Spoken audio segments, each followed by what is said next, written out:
বন্ধুরা, তোমাদের মধ্যেই যারা যারা সরকারি ব্যাংকিং এক্সামসের জন্য প্রিপারেশন নিচ্ছ অথবা প্রিপারেশন নেবে বলে ভাবছো, এবং তোমাদের যদি এরকম মনে হয় যে কিভাবে আমরা প্রিপারেশনটা শুরু করব অথবা স্টার্ট করব সেটা বুঝতে পারছি না, অথবা সেটার কোনো ডাইরেকশন অথবা দিশা পাচ্ছি না, তো আজকের এই একটা সিঙ্গেল ভিডিওতে এই সম্বন্ধে একদম ডিটেল ওয়েতে আলোচনা করব। সবার প্রথমে আমরা জানবো যে কত ধরনের আমাদের সরকারি ব্যাংকের চাকরির পরীক্ষা হয়, কি কি লেভেলে পরীক্ষা হয়, তাদের সিলেবাস কি থাকে, সিলেবাসের মধ্যে কি কি সাবজেক্ট আমাদের পড়তে হয়, সাবজেক্টের মধ্যে কি কি চ্যাপ্টার আমাদের থাকে, এবং সেই চ্যাপ্টারগুলোকে পড়ার ধরন কি হওয়া উচিত, সেখানে টেকনিক অফ সলভিং কিভাবে ডেভেলপ করতে হয়, এবং একবার যখন আমাদের সিলেবাস পুরো কমপ্লিট হয়ে গেল তারপর মক টেস্ট কিভাবে দেওয়া উচিত, মক টেস্টের অ্যাপ্রোচ কি হওয়া উচিত, সেই সম্বন্ধে আজকের এই একটা সিঙ্গেল ভিডিওতে একদম ডিটেল ওয়েতে আলোচনা করব। তো সবার প্রথমে যদি বলি যে সরকারি ব্যাংকের চাকরির পরীক্ষা কত ধরনের হয় অথবা কি কি লেভেলের হয়, তো বন্ধুরা সারা বছর ধরে সরকারি ব্যাংকের প্রচুর চাকরির পরীক্ষা হয়। যেমন আইবিপিএস পিওর পরীক্ষা, আইবিপিএস ক্লার্কের পরীক্ষা, এসবিআই পিওর পরীক্ষা, এসবিআই ক্লার্কের পরীক্ষা, আরআরবি পিওর পরীক্ষা, আরআরবি ক্লার্কের পরীক্ষা, আরবিআই অ্যাসিস্ট্যান্টের পরীক্ষা, প্লাস যত ইন্স্যুরেন্স সেক্টরের পরীক্ষা হয় যেমন ইএসআইসির পরীক্ষা, ইপিএফওর পরীক্ষা, এলআইসির পরীক্ষা, এনআইএসএল এর পরীক্ষা, ওআইসিএল এর পরীক্ষা, এই সমস্ত পরীক্ষাগুলো সারা বছর ধরে হয় এবং সমস্ত পরীক্ষাগুলোরই একদম same to same exam pattern থাকে, একদম same to same exam syllabus থাকে। অর্থাৎ যে স্টুডেন্ট অথবা অ্যাসপিরেন্ট একবার সরকারি ব্যাংকের চাকরির পরীক্ষার জন্য প্রিপারেশন করা শুরু করবে, সে এই সমস্ত পরীক্ষাগুলোয় বসতে পারবে, সমস্ত পরীক্ষাগুলো দিতে পারবে। কারণ যে কটা পরীক্ষার নাম আমি এখনই নিলাম, এই সব কটা পরীক্ষার এক্সাম প্যাটার্ন বলো চাই এক্সাম সিলেবাস বলো একদম সেম টু সেম হয়। তোমাকে এর বাইরে কিচ্ছু পড়তে হবে না, এর বাইরে কিচ্ছু জানতে হবে না, অথচ এতগুলো পরীক্ষার জন্য তুমি অ্যাপ্লাই করতে পারবে, এতগুলো পরীক্ষা তুমি দিতে পারবে। তো সরকারি ব্যাংকে যত চাকরির পরীক্ষা হয় সেটা মেনলি দুটো ক্যাটাগরিতে হয়। একটা পিও লেভেলের পরীক্ষা যেটাকে আমরা অফিসার লেভেল এক্সামস বলি, এবং আরেকটা ক্লেরিক্যাল লেভেলের পরীক্ষা হয়। এবং বন্ধুরা পিও লেভেলের পরীক্ষা বলো চাই ক্লেরিক্যাল লেভেলের পরীক্ষা বলো, দুটো পরীক্ষারই একদম same to same exam syllabus হয়, একদম same to same exam pattern হয়। পিও লেভেলের পরীক্ষা অর্থাৎ যেটাকে প্রফেশনারি অফিসার লেভেলের পরীক্ষা বলা হয়, সেখানে মেনলি তোমরা 3টে স্টেজ দেখতে পারবে, অর্থাৎ 3 স্টেজ এক্সাম সেটাকে বলা হয়। কারণ সবার প্রথমে সেখানে প্রিলিমসের পরীক্ষা হবে, তারপর মেন্সের পরীক্ষা হবে, এবং সবার লাস্টে ইন্টারভিউ হবে। অন্যদিকে যদি ক্লেরিক্যাল লেভেল পরীক্ষার কথা বলি, তো যত সরকারি ব্যাংকের ক্লেরিক্যাল লেভেলের পরীক্ষা হয় সেটা মেনলি দুটো স্টেজেই পরীক্ষা কন্ডাক্ট করানো হয়। সবার প্রথমে তোমাদের প্রিলিমসের পরীক্ষা হবে এবং তারপর তোমাদের মেন্সের পরীক্ষা হবে। ক্লেরিক্যাল লেভেলের পরীক্ষায় কোনো ইন্টারভিউ কন্ডাক্ট করানো হয় না, কোনো ইন্টারভিউ থাকে না। এবার যত পিও লেভেলের এক্সামসের প্রিলিমসের সিলেবাস হয় এবং যত ক্লেরিক্যাল লেভেল পরীক্ষার প্রিলিমসের সিলেবাস হয়, দুটো পরীক্ষার সিলেবাসই একদম সেম টু সেম হয়। অর্থাৎ আমাদের প্রিলিমসের পরীক্ষার জন্য মেনলি 3টে সাবজেক্টই পড়তে হয়। অঙ্ক থাকবে আমাদের, রিজনিং থাকবে আমাদের, এবং ইংলিশ থাকবে আমাদের। এই 3টে সাবজেক্টের বাইরে অন্য কোনো সাবজেক্ট আমাদের প্রিলিমস পরীক্ষার জন্য পড়তে হয় না। সবার প্রথমে যদি ম্যাথামেটিক্স অথবা অঙ্কের কথা বলি, তো যত আমাদের সরকারি ব্যাংকের চাকরির পরীক্ষা হয়, সে তুমি অফিসার লেভেলের পরীক্ষায় দাও চাই ক্লেরিক্যাল লেভেলের পরীক্ষায় দাও না কেন, সেখানে অঙ্কের প্রিলিমসের সিলেবাস একদম এক্স্যাক্টলি সেম টু সেম থাকে। এবং অঙ্কের মধ্যে প্রিলিমসের জন্য আমাদের 3টে জিনিসই জানতে হয়, 3টে জিনিসই পড়তে হয়। সেখানে আমাদের এরিথমেটিক থাকে, সেইখানে আমাদের ডিআই যেটাকে আমরা ডেটা ইন্টারপ্রিটেশন সেকশন বলি সেইটাও থাকে, এবং সবার লাস্টে আমাদের মিসলেনিয়াস পোর্শন থাকে। এবার সবার প্রথমে যদি আমি এরিথমেটিক সেকশনের কথা বলি, তো সবাই তোমরা এরিথমেটিক পোর্শন ক্লাস 9-10-এ শিখে এসছো, এবং যা আমাদের সরকারি ব্যাংকের এক্সাম সিলেবাস হয় সেটা ক্লাস 9-10-এর ওপরই থাকে। কারণ সরকারি ব্যাংকের চাকরির পরীক্ষায় সমস্ত গ্র্যাজুয়েট স্টুডেন্টরা অ্যাপ্লাই করতে পারে, এবং গ্র্যাজুয়েশনের জন্য কোনো স্পেশাল কোয়ালিফিকেশন চাওয়া হয় না। অর্থাৎ তোমার যদি গ্র্যাজুয়েশন কমপ্লিট হয়ে থাকে এবং তুমি গ্র্যাজুয়েশন যে স্ট্রিম থেকেই পাস করে থাকো না কেন, তুমি সরকারি ব্যাংকের চাকরির পরীক্ষার জন্য অ্যাপ্লাই করতে পারবে। তো ওই জন্য যা সিলেবাস আমাদের রাখা হয় সেটা ক্লাস 9-10-এর সিলেবাসের ওপরই হয়। এবং ক্লাস 9-10-এ তোমরা সবাই এরিথমেটিক পড়ে এসছো, সেখানে তোমরা রেশিও প্রপোর্শন পড়ে এসছো যেটাকে আমরা অনুপাত সমানুপাত বলি, সেখানে তোমরা শতকরা পড়ে এসছো যেটাকে আমরা পার্সেন্টেজ বলি, সেখানে তোমরা লাভ ক্ষতির অঙ্ক করে এসছো যেটাকে আমরা প্রফিট অ্যান্ড লস বলি, সেখানে তোমরা এসআই অর্থাৎ সিম্পল ইন্টারেস্ট পড়ে এসছো, সিআই অর্থাৎ কম্পাউন্ড ইন্টারেস্ট পড়ে এসছো। তো এই সমস্ত চ্যাপ্টারগুলোই আমাদের ব্যাংকিং এক্সামে থাকে, কিন্তু এই চ্যাপ্টারগুলোর পড়ার ধরন চেঞ্জ হয়ে যায়। কারণ যখনই আমরা কোনো সরকারি ব্যাংকের চাকরির পরীক্ষার জন্য অ্যাপ্লাই করি, সেখানে টাইম একটা ভীষণ ইম্পর্টেন্ট রোল প্লে করবে। কারণ এক একটা অঙ্ক যখন তুমি সলভ করবে, সেটার জন্য বেশি সময় তুমি হাতে পাবে না। কিছু কিছু অঙ্ক সলভ করার জন্য তুমি লেস দ্যান 30 সেকেন্ডস পাবে, অর্থাৎ 30 সেকেন্ডের থেকেও কম সময় পাবে, এবং কিছু কিছু অঙ্কের জন্য তুমি 30 থেকে 35 সেকেন্ডের বেশি নিতে পারো না। তো ন্যাচারালি বুঝতেই পারছো যে এই সমস্ত চ্যাপ্টারগুলোতে আমাদের যা যা অঙ্ক ছিল, সেই সমস্ত অঙ্কগুলোই অথবা চ্যাপ্টারের কনসেপ্ট তো আমরা আগেই পড়ে এসেছি, তার কনসেপ্টও আমরা জানি, কিন্তু করার ধরন পাল্টে যায়। অর্থাৎ এই জিনিসটাকে আমরা বলি টেকনিক অফ সলভিং। যে জিনিসটা আমাদেরকে ডেভেলপ করতে হয়, যে জিনিসটা আমাদেরকে শিখতে হয়, যাতে কম সময়ে আমরা বেশি কোশ্চেন অ্যাটেম্প্ট করতে পারি। কারণ যা আমাদের সময় দেওয়া থাকবে অথবা যে টাইম আমাদের অ্যালট করা থাকবে, তার মধ্যে ম্যাক্সিমাম কোশ্চেন যদি আমরা অ্যাটেম্প্ট না করতে পারি তাহলে আমাদের কাট অফ ক্লিয়ার হবে না, এবং কাট অফ যদি তোমার ক্লিয়ার না হয় তো প্রিলিমসের পরীক্ষার থেকে তুমি মেন্সের পরীক্ষায় কোয়ালিফাই করতে পারবে না। তো ন্যাচারালি যে সমস্ত চ্যাপ্টারগুলো আমরা ক্লাস 9-10-এ পড়ে এসেছি, এই সমস্ত চ্যাপ্টারগুলো তোমাকে আবার নতুনভাবে শিখতে হবে শুধুমাত্র এবং শুধুমাত্র টেকনিক অফ সলভিং ডেভেলপ করার জন্য, অথবা কম সময় বেশি কোশ্চেন বানানোর জন্য।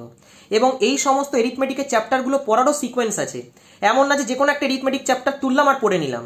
সবার প্রথমে তোমাদের করা উচিত রেশিও প্রপোর্শনের চ্যাপ্টার, তারপর তোমাদের করা উচিত পার্সেন্টেজের চ্যাপ্টার, তারপর তোমাদের যাওয়া উচিত প্রফিট অ্যান্ড লসের চ্যাপ্টার, তারপর তোমাদের যাওয়া উচিত ডিসকাউন্টের চ্যাপ্টার, তারপর তোমাদের করা উচিত এসআই এর চ্যাপ্টার যেটাকে আমরা সিম্পল ইন্টারেস্ট বলি, তারপর তোমাদের করা উচিত সিআই এর চ্যাপ্টার যেটাকে আমরা কম্পাউন্ড ইন্টারেস্ট বলি, তারপর তোমাদের টাইম এন্ড ওয়ার্কের চ্যাপ্টার ধরা উচিত, তারপর তোমাদের পাইপস এন্ড সিস্টেম করা উচিত, তারপরে তোমাদের এভারেজ ধরা উচিত, তারপরে তোমাদের মিক্সচার করা উচিত, তারপরে তোমাদের টাইম স্পিড ডিস্টেন্স করা উচিত। এবং এই সিকোয়েন্সে এরিথমেটিকের প্রত্যেকটা চ্যাপ্টারকে তোমাদের ধরা উচিত এবং এইভাবে এগিয়ে যাওয়া উচিত। এবং এর মধ্যেই তোমাদের টেকনিক অফ সলভিং ডেভেলপ করতে হবে, যে রেশিও প্রপোর্শন যে চ্যাপ্টারটা আমি পড়লাম সেখানে কি টেকনিক অফ সলভিং আছে, পার্সেন্টেজের যে চ্যাপ্টারটা পড়লাম সেখানে কি রিলেটিভ কনসেপ্ট লাগে, কিভাবে একটা কোশ্চেনকে আমরা আমাদের নিজেদের মতো করে বানাবো যাতে একদম কম সময়ে আমরা বেশি কোশ্চেন অ্যাটেম্প্ট করতে পারি। কারণ রেশিও প্রপোর্শনের চ্যাপ্টার বলো, চাই পার্সেন্টেজ বলো, চাই প্রফিট অ্যান্ড লস বলো, চাই ডিসকাউন্ট বলো, চাই এসআই বলো, চাই সিআই বলো, চাই অ্যাভারেজ বলো, চাই মিক্সচার বলো, এই সমস্ত চ্যাপ্টারগুলো রিলেটিভ কনসেপ্টের উপর ডিপেন্ড করে। এবং এই জিনিসগুলো আগে তোমরা কখনো শেখোনি, এই জিনিসগুলোই তোমাকে শিখতে হবে। কারণ রিলেটিভ কনসেপ্টের উপর যদি কোনো চ্যাপ্টার চলে তাহলে সেই চ্যাপ্টারকে করার ধরন পাল্টে যায়। কারণ সেই চ্যাপ্টারে যাই অঙ্ক আমাদের দিক না কেন, সে ছোট অঙ্কই দিক চাই এত বড় অঙ্কই দিক না কেন, সেইখানে আমরা আমাদের নিজেদের ভ্যালু পুটিং করে সলভ করতে পারি। এবং যদি আমরা আমাদের নিজেদের ভ্যালু পুটিং করে সলভ করতে পারি তো এত বড় অঙ্কটা ঠিক এইটুকু হয়ে যাবে, এবং সেই অঙ্কটা অনেক তাড়াতাড়ি সলভ হয়ে যাবে, অনেক কম সময় সলভ হয়ে যাবে। তো এই জিনিসগুলোকেই আমরা টেকনিক অফ সলভিং বলি। এবং যদি তোমাদের এটার জন্য কোথাও গাইডেন্সের প্রয়োজন পড়ে তো তোমরা গাইডেন্সও নিতে পারো। আমি নিজেও পার্সোনালি সমস্ত ব্যাংকিং এক্সামসের জন্য অনলাইনে ম্যাথস এবং রিজনিং পড়াই। তো তোমরা যদি চাও তো আমার সাথেও কন্ট্যাক্ট করতে পারো। আমার হোয়াটসঅ্যাপ নাম্বার 8617204564। তো যদি তোমরা গাইডেন্স চাও তাহলে কল করো না, হোয়াটসঅ্যাপ করো, কারণ কল অনেক সময় আমি ধরতে পারি না। আমি নিজে আইবিপিএসপি এবং আইবিপিএস ক্লার্ক দুটো পরীক্ষাই ফার্স্ট অ্যাটেম্পটেই ক্লিয়ার করেছি। তো ন্যাচারালি তোমাদেরকে খুব ভালো করে গাইড করতে পারবো যে কি টেকনিক অফ সলভিং হওয়া উচিত, কিভাবে একটা কোশ্চেনকে অ্যাপ্রোচ করা উচিত, যাতে কোশ্চেন সলভিং টাইমটা আমরা কমাতে পারি এবং নিজেদের অ্যাটেম্প বাড়াতে পারি। কারণ যত সরকারি ব্যাংকের চাকরির পরীক্ষা হয় সেখানে টাইম একটা ভীষণ ভীষণ ভীষণ ইম্পর্টেন্ট রোল প্লে করবে। আজকে যে স্টুডেন্ট টেকনিক অফ সলভিং শিখবে না, যে স্টুডেন্ট তার সময় বাঁচাতে পারবে না, সে কোনোদিনও বেশি কোশ্চেন অ্যাটেম্প্ট করতে পারবে না। এবং যদি তুমি বেশি কোশ্চেন না বানাতে পারো তাহলে তোমার কাট অফও কখনো ক্লিয়ার হবে না। তো ন্যাচারালি তোমার ফার্স্ট টার্গেট এটাই থাকা উচিত যে চ্যাপ্টারগুলো আমরা পড়লাম, বিশেষ করে ম্যাথস এবং রিজনিং সেকশনে তোমাকে টেকনিক অফ সলভিং শিখতেই হবে। কারণ ম্যাথস এবং রিজনিং সেকশন ভীষণ স্কোরিং সেকশন, এখানে 1 নম্বরও ছাড়া যাবে না। তো ওই জন্যই টেকনিক অফ সলভিং এর উপর খুব ভালো করে ফোকাস করতে হবে। একবার যখন তোমাদের এরিথমেটিকের পোর্শন শেষ হয়ে যাবে তারপর নেক্সট তোমাদের মুভ করা উচিত ডিআই, অর্থাৎ যেটাকে আমরা বলি data interpretation section. Data interpretation section পুরোপুরি এরিথমেটিকের উপর ডিপেন্ড করে। অর্থাৎ যে সমস্ত এরিথমেটিকের চ্যাপ্টারগুলো আমরা প্রথমে পড়ে আসলাম সেই সমস্ত চ্যাপ্টারগুলোর উপর বেস করে ডিআই জিজ্ঞেস করা হয়, যেটাকে আমরা ডেটা ইন্টারপ্রিটেশন সেকশন বলি। এবং ডিআই বিভিন্ন ধরনের তোমরা দেখতে পারবে, সেখানে লাইন ডিআই পাবে, সেখানে টেবিল ডিআই পাবে, সেখানে পাই চার্ট পাবে, সেখানে বার গ্রাফ পাবে, সেখানে কেসলেট ডিআই পাবে। এই সমস্ত বিভিন্ন ধরনের ডিআই সম্বন্ধে তোমাদের আইডিয়া রাখা উচিত। এবং ডিআই অর্থাৎ ডেটা ইন্টারপ্রিটেশন সেকশন আমাদের ব্যাংকিং এক্সামে এত ইম্পর্টেন্ট, কারণ যত আমাদের সরকারি ব্যাংকের চাকরির পরীক্ষা হয় সেখানে 35টা কোশ্চেনের মধ্যে 20খানা কোশ্চেন ডিআই থেকে আসে। তো ন্যাচারালি বুঝতেই পারছো তুমি ডিআই তখনই ভালো করে বানাতে পারবে যখন তোমার এরিথমেটিক পোর্শন স্ট্রং থাকবে, না হলে ডিআই ভালো করে নামাতে পারবে না। ওই জন্য সবার প্রথম এরিথমেটিক সেকশনের উপর ফোকাস করো। একবার যখন এরিথমেটিক সেকশন হয়ে গেল তারপর ডিআই সেকশনে মুভ করো। এবং একবার যখন তুমি ডিআই সেকশন শিখে নিলে তারপর লাস্ট এবং ফাইনাল পোর্শন তোমার থাকা উচিত মিসলেনিয়াস পোর্শনগুলোকে কভার করার। অর্থাৎ মিসলেনিয়াস পোর্শনে আমাদের অঙ্কের মধ্যে সিরিজের চ্যাপ্টার পড়তে হয়, এবং সিরিজ আমাদের 2 ধরনের আসে, একটা মিসিং নাম্বার সিরিজ আসে এবং আরেকটা রং নাম্বার সিরিজ আসে। তারই সাথে সাথে আমাদের সিম্পলিফিকেশন করতে হয়, এবং সিম্পলিফিকেশন করার টেকনিক কি আছে, সিম্পলিফিকেশনে কিভাবে আমাদের ফার্স্ট সলভ করতে হয়, কিভাবে ফার্স্ট ক্যালকুলেট করতে হয়, কিভাবে যোগ বিয়োগ তাড়াতাড়ি করতে হয়, গুণভাগ তাড়াতাড়ি করতে হয়, এই সম্বন্ধেও তোমাকে টেকনিক অফ সলভিং শিখতে হবে। কিভাবে ইউনিট ডিজিটের কনসেপ্ট লাগাতে হয়, কিভাবে ডিভিজিবিলিটি লাগাতে হয়, কিভাবে একটা কোশ্চেনের মধ্যে অপশন এলিমিনেট করতে হয়, এই সমস্ত জিনিসগুলোরও আইডিয়া তোমাকে রাখতে হবে। তারই সাথে সাথে কোয়াড্রেটিক ইকুয়েশন আমাদের থাকে, এবং কোয়াড্রেটিক ইকুয়েশন আমরা কোনোদিনও ডাইরেক্ট নিয়মে সলভ করি না, আমরা সেখানে সাইন রুল লাগাই, এবং সাইন রুলও তোমাকে শিখতে হবে। কারণ কোয়াড্রেটিক ইকুয়েশন তোমরা সবাই ক্লাস 9-10 স্কুলে পড়ে এসছো, কিন্তু স্কুলে যেভাবে কোয়াড্রেটিক ইকুয়েশন সলভ করতে আর এইখানে যেভাবে কোয়াড্রেটিক ইকুয়েশন সলভ করতে হবে তার মধ্যে প্রচুর ডিফারেন্স আছে। কারণ এইখানে আমরা বেসিক নিয়মে কোয়াড্রেটিক ইকুয়েশন সলভ করব না, এইখানে আমরা সাইন রুল লাগিয়ে কোয়াড্রেটিক ইকুয়েশন সলভ করব। তো এই সম্বন্ধে তোমাকে আইডিয়া রাখতে হবে, নলেজ রাখতে হবে যে কিভাবে কোয়াড্রেটিক ইকুয়েশন সলভ করতে হয়। এবং এইটা গেল আমাদের ম্যাথমেটিক্স পোর্শনের প্রিলিমসের সিলেবাস। তারই সাথে সাথে যদি রিজনিং সেকশনের কথা বলি, তো যত আমাদের সরকারি ব্যাংকের চাকরির পরীক্ষা হয়, সে অফিসার লেভেলের পরীক্ষাই হোক চাই ক্লেরিক্যাল লেভেলের পরীক্ষাই হোক না কেন, রিজনিং এর একদম সেম টু সেম সিলেবাস থাকে। এবং সেই জিনিসটা তোমাদেরকে শুরুতেই আমি বললাম যে আলাদা কোনো কিছু পড়তে হয় না, আমাদের একটা সিলেবাসের উপরই ফোকাস করতে হয় এবং তার উপরই অনেক পরীক্ষা আমরা দিতে পারি, যেটা বিশাল বিশাল বিশাল বড় একটা অ্যাডভান্টেজ। রিজনিং সেকশনকেও আমি এখানে দুটো ভাগে ভাগ করেছি, একটা হলো পাজল সেকশন এবং আরেকটা হলো মিসলেনিয়াস সেকশন। মিসলেনিয়াস পোর্শনের মধ্যে আমাদের বিভিন্ন চ্যাপ্টার পড়তে হয়, যেমন চাইনিজ কোডিং ডিকোডিং এর চ্যাপ্টার, যেমন ইনইকুয়ালিটির চ্যাপ্টার, যেমন অ্যালফা নিউমেরিক সিরিজের চ্যাপ্টার, যেমন ফরওয়ার্ড ব্যাকওয়ার্ডের চ্যাপ্টার, যেমন ডিস্টেন্স ডাইরেকশনের চ্যাপ্টার, যেমন সিলোজিজমের চ্যাপ্টার, যেমন ব্লাড রিলেশনের চ্যাপ্টার। এবং এই সমস্ত মিসলেনিয়াসের মধ্যে কিছু কিছু পোর্শন এমন আছে যে সমস্ত কোশ্চেনগুলো সলভ করার জন্য আমরা কখনো পেন তুলি না, অর্থাৎ সেই সমস্ত কোশ্চেনগুলো আমরা ডাইরেক্ট স্ক্রিন থেকে দেখেই সলভ করে দেবো, অর্থাৎ মুখে মুখে সলভ করে দেবো। এবং সেইটা দিয়ে আমরা আমাদের সময় বাঁচাবো, সেইটা দিয়ে আমরা আমাদের টাইম বাঁচাবো। কারণ অনেক স্টুডেন্টস এবং অ্যাসপিরেন্টসরাই তারা লিখে লিখে সলভ করবে, এবং যে সমস্ত স্টুডেন্টরা এটা টেকনিক জানে না যে কিভাবে সলভ করতে হয়, তারা সবাই লিখে লিখে কোশ্চেনগুলোকে বানাবে, এবং লিখে লিখে যেই বানাতে যাবে তাদের সেখানে টাইম বেরিয়ে যাবে।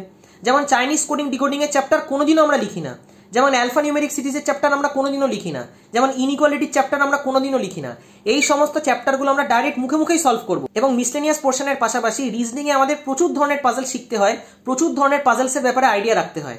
কারণ রিজনিং এ পাজলস একটা ভীষণ ভীষণ ইম্পর্টেন্ট রোল প্লে করে, ম্যাক্সিমাম ওয়েটেজ আমাদের পাজল সেকশনে থাকে। যেমন ফ্লোর বেসড পাজলের ব্যাপারে তোমাকে জানতে হবে, বক্স বেসড পাজল শিখতে হবে, সিনিয়রিটি বেসড পাজল শিখতে হবে, মান্থ বেসড পাজল শিখতে হবে, শেলফ বেসড পাজল শিখতে হবে, উইক বেসড পাজল জানতে হবে, ডে বেসড পাজল জানতে হবে, এজ বেসড পাজল জানতে হবে, সিনিয়রিটি বেসড পাজল জানতে হবে, লিনিয়ার অ্যারেঞ্জমেন্ট জানতে হবে, প্যারালাল রো জানতে হবে, সার্কুলার অ্যারেঞ্জমেন্ট জানতে হবে, flat and floor based puzzle জানতে হবে, আনসার্টেন লিনিয়ার রো জানতে হবে, আনসার্টেন ফ্ল্যাট অ্যান্ড ফ্লোর তোমাদের মেন্সে আসবে, দেখতে পারবে, আনসার্টেন সার্কুলার অ্যারেঞ্জমেন্টের ব্যাপারে শিখতে হবে, ব্লাড রিলেশন বেসড পাজলের ব্যাপারেও তোমাকে আইডিয়া রাখতে হবে। এবং তারই সাথে সাথে পাজল সলভ করার টেকনিক কি হয়, অর্থাৎ পাজলসে আমরা কিভাবে সিম্বলিক নোটেশন লিখি, কিভাবে একটা বড় পাজলকে আমরা ঠিক এইটুকু বানিয়ে দেবো সিম্বলিক নোটেশন লিখে, সেই সম্বন্ধেও তোমাকে আইডিয়া রাখতে হবে, যাতে করে পাজল সলভিং টাইমটা আমরা কমাতে পারি। কারণ যে স্টুডেন্ট সিম্বলিক নোটেশন ছাড়া পাজল বানাবে তার প্রচুর সময় লাগবে সেইখানে। তো ন্যাচারালি আমরা কেন সেখানে বেশি সময় দেবো? যখনই আমরা সিম্বলিক নোটেশন লিখবো সেইখানে এত বড় পাজলটা আমাদের ঠিক এইটুকু হয়ে যাবে। এবং যে কোনো ছোট জিনিস থেকে যে কোনো জিনিস অনেক তাড়াতাড়ি বানানো সোজা, অন্যদিকে বড় জিনিস থেকে তুমি যদি পাজল সলভ করতে যাও তো তোমার প্রচুর টাইম লেগে যাবে সেই পাজলটা সলভ করতে। তো অত টাইম আমাদের হাতে কোথায়? আমাদের মাত্র 20 মিনিট টাইম থাকে রিজনিং এর পেপারের জন্য, এবং ম্যাথসের পেপারের জন্য 20 মিনিট টাইম থাকে, এবং সেই 20 মিনিটের মধ্যে রিজনিং এর 35টা কোশ্চেন তোমাকে বানাতে হবে এবং অঙ্কেরও 35টা কোশ্চেন বানাতে হবে। তো অত হাতে সময় আমাদের কোথায়? আমাদের কম টাইমে অনেক বেশি কোশ্চেন অ্যাটেম্প্ট করতে হবে, এবং তার জন্যই আমাদের টেকনিক অফ সলভিং শিখতে হবে। এবং পাজলের আলাদা আলাদা টেকনিক অফ সলভিং আছে, যে এক একটা পাজলকে কিভাবে অ্যাপ্রোচ করা উচিত, কোন কন্ডিশনটাকে তোলা উচিত, কোন কন্ডিশনটাকে তোলা উচিত না, সেই সম্বন্ধেও তোমাকে আইডিয়া রাখতে হবে। এবং এই রকম ভাবে তোমাদের রিজনিং সেকশনকে তৈরি করতে হবে। ইংলিশের পোর্শনকে আমি দুটো ভাগে ভাগ করেছি, একটা হলো মিসলেনিয়াস পোর্শন, অর্থাৎ যেখান থেকে তোমরা গ্রামারের পোর্শন পড়তে পারবে, এবং গ্রামারের বিভিন্ন চ্যাপ্টারের সম্বন্ধে তোমাদের আইডিয়া রাখা উচিত। এবং ইংলিশের জন্য সরকারি ব্যাংকিং এক্সামসের one of the best books হলো objective general English by S P Bakshi. এই বইটা এত ভালো একটা বই, কারণ এই বইতে সমস্ত চ্যাপ্টারগুলো একদম সিকোয়েন্স ওয়াইজ দেওয়া আছে, এবং তোমারও একদম সিকোয়েন্স ওয়াইজ সেই চ্যাপ্টারগুলো পড়া উচিত। অর্থাৎ গ্রামারের সবার প্রথমে তোমাদের টেন্সেসের চ্যাপ্টার করা উচিত, তারপরে ভয়েসের চ্যাপ্টার পড়া উচিত, তারপর মোডালস করা উচিত, এবং এইভাবে তোমাদের এগিয়ে যাওয়া উচিত। এবং এই বইটার মধ্যে একদম সামারি ফরম্যাটে সমস্ত জিনিস লেখা আছে, তো তোমার পড়তে কোনো অসুবিধা হবে না। এবং যে যে চ্যাপ্টারের মধ্যে যা যা ইম্পর্টেন্ট পয়েন্টস আছে সেই সমস্ত পয়েন্টসগুলোকে একদম বোল্ড করে লেখা আছে, তো তোমার বুঝতে কোনো অসুবিধা হবে না। তুমি খুব ইজিলি ক্যাচ করতে পারবে যে এই পয়েন্টটা ইম্পর্টেন্ট, এই পয়েন্টটা আমাকে ভালোভাবে পড়তে হবে, এই রুলসটা আমাকে ভালোভাবে জানতে হবে, যাতে ওই রুলসগুলোকে অ্যাপ্লাই করে আমরা কোশ্চেনগুলোকে তাড়াতাড়ি সলভ করতে পারি।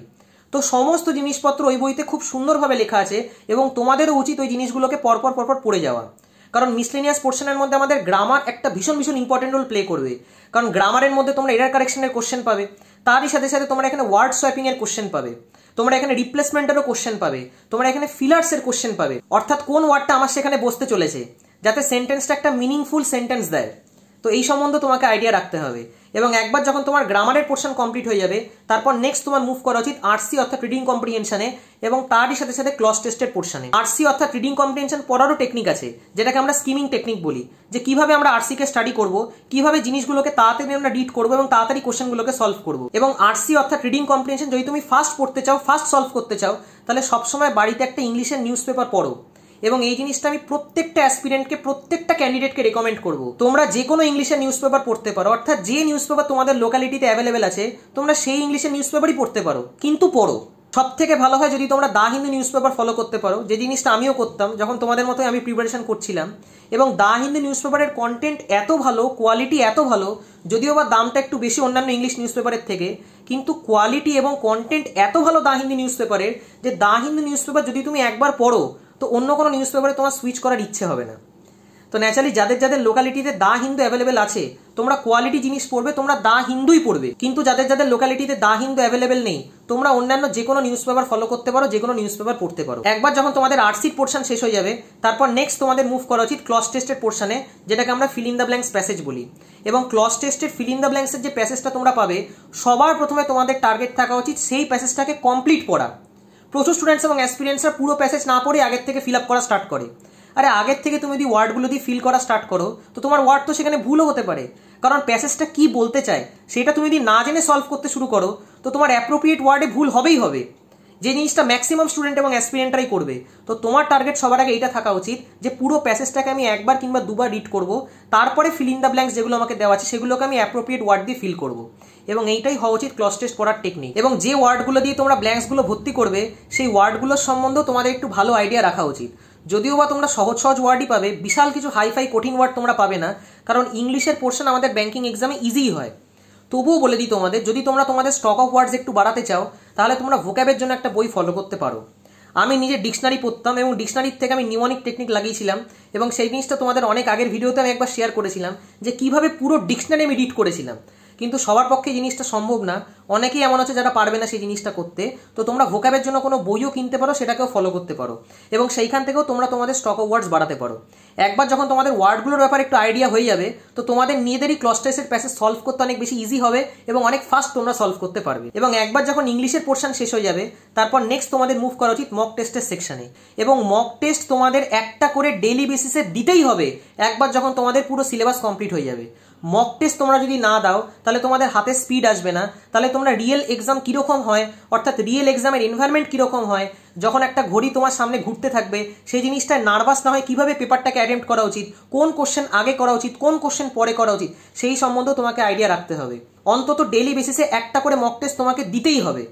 খুব ভালো হয় যদি তোমরা দুটো করে মক টেস্ট দিতে পারো, বাট যদি তোমরা দুটো করে মক টেস্ট নাও দিতে পারো, অন্তত একটা করে মক তোমাদের লাগাতেই হবে। এবং একবার যখন মক টেস্ট তুমি দিয়ে দিলে, তারপর মক টেস্টটাকে অ্যানালাইজ করাটাও খুব ইম্পর্টেন্ট, যে সমস্ত কোশ্চেনগুলোকে আমি অ্যাটেম্প্ট করলাম, সেই সমস্ত কোশ্চেনগুলোকে আমি কত টাইমে অ্যাটেম্প্ট করলাম, কোন কোন কোশ্চেন আমার ভুল হলো, কোন কোন কোশ্চেন আমি ছাড়লাম, যে কোশ্চেনগুলো আমি ঠিক করলাম সেগুলো কারেক্ট টাইমে বানিয়েছি তো আমি, নাকি তার থেকে বেশি সময় নিয়ে নিয়েছি আমি। যে কোশ্চেন তুমি সঠিক করলে অথবা কারেক্ট করলে, সেটার জন্য যদি তুমি সময় বেশি নিয়ে নাও, তার মানে সেইখানেও গন্ডগোল আছে। তুমি সময় বেশি নিতে পারো না অ্যাভারেজের থেকে, তোমাকে অ্যাভারেজের থেকে কম টাইমে সলভ করতে হবে। অর্থাৎ যারা সবাই তোমার সাথে পরীক্ষা দিচ্ছে তাদের থেকেও ফাস্ট তোমাকে সলভ করতে হবে, এবং তার জন্যই তোমাকে টেকনিক অফ সলভিং শিখতে হবে। সেই জিনিসগুলোকে অ্যানালিসিস করতে হবে যে হ্যাঁ, এইখানে আমি ঠিকঠাক টাইমে সলভ করছি, কিন্তু ওই কোশ্চেনটা আমি ঠিকঠাক টাইমে সলভ করতে পারছি না, ওইখানে আমার টেকনিক অফ সলভিং কোথাও না কোথাও গন্ডগোল আছে। কারণ প্রত্যেকটা জিনিস, বিশেষ করে ম্যাথস এবং রিজনিং সেকশনে টেকনিক অফ সলভিং ভীষণ ভীষণ ইম্পর্টেন্ট রোল প্লে করে। এবং আমরা 20 মিনিটের আগেই ম্যাথসের সেকশন এবং রিজনিং সেকশন নামিয়ে দিতে পারি যদি তুমি প্রপার টেকনিক অফ সলভিং শেখো। তো একদম ফুল কনফিডেন্সের সাথে, ফুল মোটিভেশনের সাথে সরকারি ব্যাংকিং এক্সামসের জন্য প্রিপারেশন করা স্টার্ট করো, এবং চেষ্টা করো তার কাছ থেকেই গাইডেন্স নেওয়ার, যে অলরেডি ফিল্ডে সিলেক্টেড, যাতে তার টেকনিক অফ সলভিং, তার মেথড অফ সলভিং, তার ডাউট ক্লিয়ারিং প্রসেস খুব ভালো করে শিখতে পারো এবং সেই জিনিসগুলোকে পরীক্ষায় অ্যাপ্লাই করতে পারো। বাকি আশা করি তোমাদের এই ভিডিওটা দিয়ে কিছুটা হেল্প করতে পারলাম। ভিডিওটা যদি তোমাদের ভালো লেগে থাকে তাহলে অবশ্যই লাইক এবং বন্ধুদের সাথে শেয়ার করো। Thank you.